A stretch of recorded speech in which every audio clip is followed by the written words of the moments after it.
வந்தேனே ராஜா வந்தேனே, அர்ஜுன ராஜா கதையத்தான் சொல்ல வந்தேனே. ராஜா பாடினது போதும், புதுசா ஏதாச்சும் கதை இருந்தா சொல்லுங்க. சொல்லிட்டா போச்சு. நம் விருதுநகர் மாவட்டத்திலே சோழபுரம் கிராமத்திலே ஊர் பெருமையா பேசுற குடும்பங்களுக்கு மத்தியில ஊரே பெருமையா பேசுற குடும்பம் தான் நம்ம ராஜசுந்தரியா குடும்பம். நம்ம சோழன் மசாலா வம்சம். ஐயாவை பத்தி சொல்லணும்னா பாசத்துல வானத்தை போல, கருணையில கடலை போல, மொத்தத்துல இந்த குடும்பத்துக்கே சாமிய போல.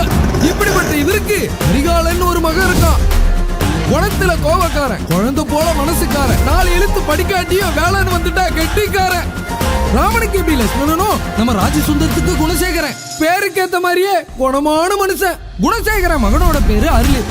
கடல் தாண்டி போய் படிச்சாலும் கலாச்சாரம் மாறாதவன். ஊர ஆள்ற சிங்கங்களை பத்தி பார்த்தாச்சு, இப்ப வீட்டை ஆள்ற தங்கங்களை பத்தி பாப்போம்.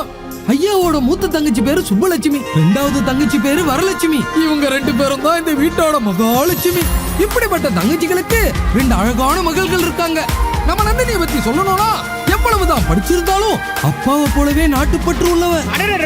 நம்ம வானதியை பத்தி சொல்லணும்னா படிப்புக்கு இவளுக்கும் 7ஆ பொருத்தம். ஆனா அதை நினைச்சு இவன் என்னைக்குமே பட்டதுல வருத்தம். ஊரே கண்ணு வைக்கிற மாதிரி அப்படி ஒரு அண்ணன் தங்கச்சி பாசங்க.